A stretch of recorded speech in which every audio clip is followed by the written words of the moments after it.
So coming off the last video, talking about how love bombing is the narcissist's first exertion of control. They're trying to control your reaction. We're going to talk today about how that's peppered throughout the whole relationship. The whole motivation for a narcissist is to have some kind of control. In their lives, it's generally an out of control mess. If you look, there's some area of a narcissist's life that is always an out of control mess. And I think them trying to exert control over their people that they ensnare is how they feel better about themselves. Okay? Even when they devalue us, we've talked a lot about devalue, they're doing that to make them lift themselves up. They're trying to control the situation. They're trying to make you feel bad about yourself so they feel better about themselves. It's really twisted, you guys. Hi, I'm Renee Flamand. This is Minnie. I don't think I said that. And the beginning of this year, I told you we're going to unpack a lot of these different aspects of this disorder because we have new people watching all the time that are just going through this. I can feel what they're going through right now. Like it was yesterday. And a lot of you have been with me for 2 years, and I know you can feel it too. When they exert control, what they're trying to do is, and I got into this just at the last part of the last video, they're gauging your reaction. So I said to you how I was always very receptive, right? I'm a natural, perpetual cheerleader for people. So it's just my personality, and I was cheerleader too. But I'm just saying, if somebody tells me something good, I want them to feel good too. I want them to know I found something positive in them as well. I don't lie, but I'm going to tell someone when I see something positive about them, which I didn't realize about myself. You know, my daughter told me that. She was young. We were going through a drive-through, and there was like a 16-year-old girl who was, she was a bigger girl.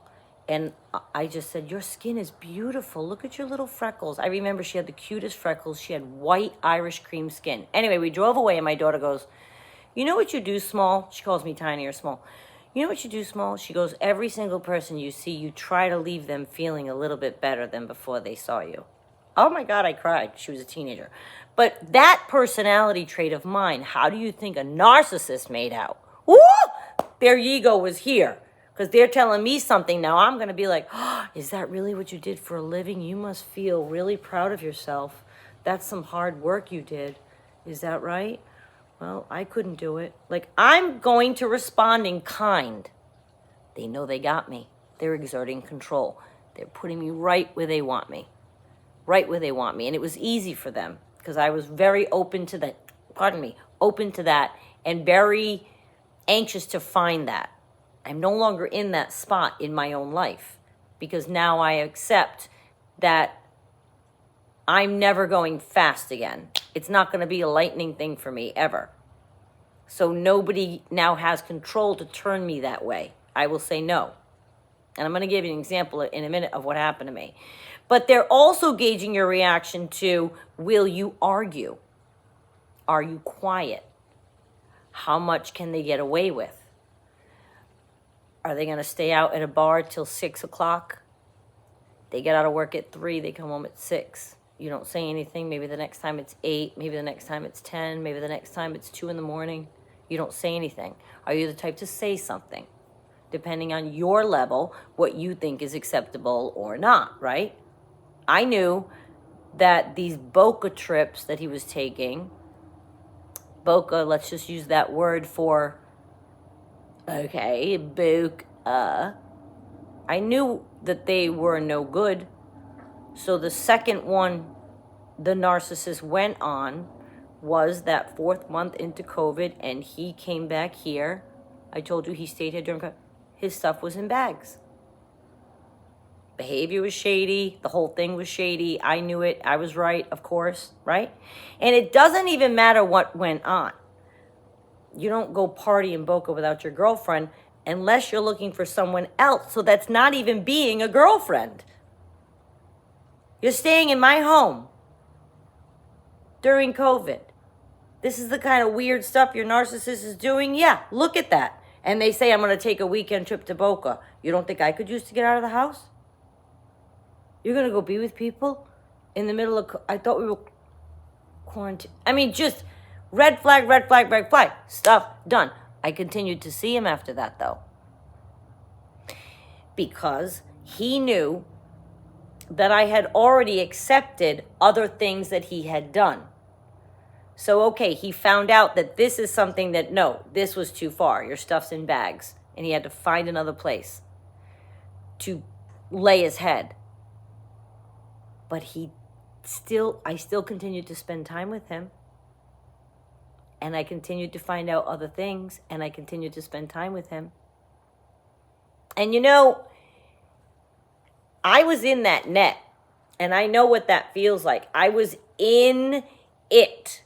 And now I'm not. So I can see clearly now how bad it was. And if you're in it, I'm trying to wake you, shake you up out of it, because I'm completely free. I can't even tell you the liberation. It's astonishing. I know. Especially to those of you that think you're in the thick of it and you'll never get out. It's weird. I feel like a stranger to him now, which is glorious. I haven't seen him in a couple of years, but I wouldn't even know how to be in the same room with that person. He's such a vile character that I can't picture I spent any time with him. I don't kick myself. Don't do that. But if you find that they're exerting a little more control over you than you like, and you recognize little things are happening in the relationship and you want to pull back or push back, do so. Because the more you give in, it's just a little thing. It's never a little thing. The narcissist is doing all those little things to see how far they can push you. It can be bad. I sang Gladys Knight in the kitchen. That's how bad it can get. Crying. It can be bad. It's a funny night now to me, because I think about the character over whom I was upset. And I find it comical. That's how free I am. I find it comical. I had some lessons to learn, and I had to go through that to learn them. And I did. Well, I'm trying to help you, prevent you from spending the 2 years. Some of our warriors in this audience, 30 years, 40 years, 10 years, 20 years. Marriage, children, grandchildren. This disorder isn't like out loud. The world didn't know. These women, these men, they think they were just married to difficult people. Could have this disorder. They could have this disorder. And they like exerting control. And you know, we all get how bad it can get, but the question is, how bad do you want it to get for you? How many bads are you willing to accept? And the narcissist is paying attention to that right off the bat. See how much control they can exert over you. I had the narcissist come here one day, not even a week after we were seeing each other. He goes, "Come on, pack up, Minnie, let's go." And he brought me to the house he was living in at the time. It wasn't his house. And we stayed there for 2 nights. I had no idea. I was game. I was like, all right, game. I threw everything I had to do for 2 days. I just canceled it, didn't go, and went off with this. You might say, well, that's a whirlwind. Yeah, that's what I thought. It was a whirlwind. It was being romantic. No, he was trying to see if I would drop my life for 2 days and go with him, and I did. I would never do that now, even if I wanted to, until you get to know somebody and they've spent time in action. Like we talked about last time. Then you trust this person.